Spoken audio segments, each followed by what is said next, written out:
नमस्कार, क्या आप समय यात्रा के बारे में जानते हैं? यदि नहीं तो कृपया इस वीडियो को अंत तक देखें और यदि हाँ तो संदेहों को दूर करने के लिए भी देखें।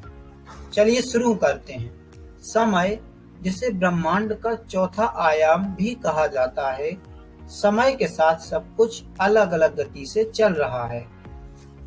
उदाहरण के लिए हमारी पृथ्वी सूर्य के चारों ओर घूम रही है और हमारा सौरमंडल हमारी आकाशगंगा के चारों ओर घूम रहा है और हमारी आकाशगंगा अपने केंद्र के चारों ओर घूम रही है। हम सभी जानते हैं प्रत्येक वस्तु में कुछ द्रव्यमान होता है और जिसके कारण उसमें का गुरुत्वाकर्षण बल बनता है। उसी गुरुत्वाकर्षण बल के कारण वे ब्रह्मांड में अलग अलग तरीके से वक्र बनाते हैं और इसी वक्र के कारण उनके लिए समय अलग अलग तरीके से चलता है। उदाहरण के लिए मान लीजिए एक कागज या सूती की चादर है जिस पर हमने अलग अलग द्रव्यमान की गेंदों को रख दिया है। अब अलग अलग द्रव्यमान की गेंदें अपने लिए अलग अलग तरीके से उस पेपर शीट को या चादर की शीट को झुकाएंगी और अगर हम उनके लिए एक स्थान से दूसरे स्थान पर जाना चाहें तो हमें अलग अलग दूरी तय करनी पड़ेगी, जबकि वो चादर की लंबाई समान ही रहेगी। यही हमारे लिए समय की अवधारणा को बताता है। इसी आधार पर अल्बर्ट आइंस्टीन ने सापेक्षता के सिद्धांत को दिया था, जिसमें उन्होंने ऊर्जा और प्रकाश के बीच में संबंध को भी स्थापित किया था। T dash is equal 1/√1 - v²/c²। अर्थात अगर हम v यानी प्रकाश के वेग के बराबर कर दें तो उसके लिए वस्तु के लिए समय स्थिर हो जाएगा और अन्य वस्तुओं का समय तेज चलने लगेगी।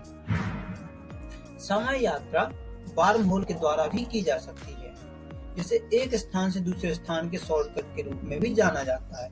यहाँ तक कि वार्म होल के द्वारा हम एक ब्रह्मांड से दूसरे ब्रह्मांड में भी जा सकते हैं। अभी तक ये सब काल्पनिक है, लेकिन हम जानते हैं विज्ञान में कुछ भी असंभव नहीं है।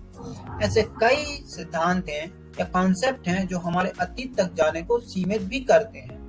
उदाहरण के लिए मान लीजिए किसी ने समय यात्रा के लिए मशीन बनाई और अपना अतीत बदल दिया तो उसके वर्तमान के साथ क्या होगा।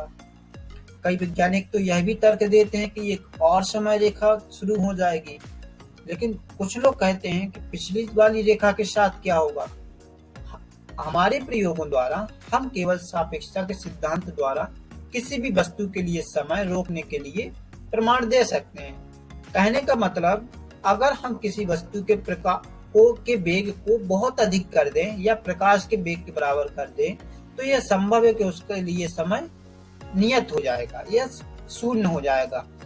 उदाहरण के लिए ISS है, जो कि हमारा एक उपग्रह है, पृथ्वी के ऊपर पृथ्वी के चारों ओर बहुत तेज गति से घूम रहा है। उसके लिए हम अलग अलग समय में उसके अपडेट करते रहते हैं। प्रकाश की गति के साथ चलना अब तक आधुनिक तकनीक से तो संभव नहीं है, लेकिन भविष्य में ये संभव है। आशा है आप इस समय कॉन्सेप्ट को कुछ समझ पाए होंगे। धन्यवाद।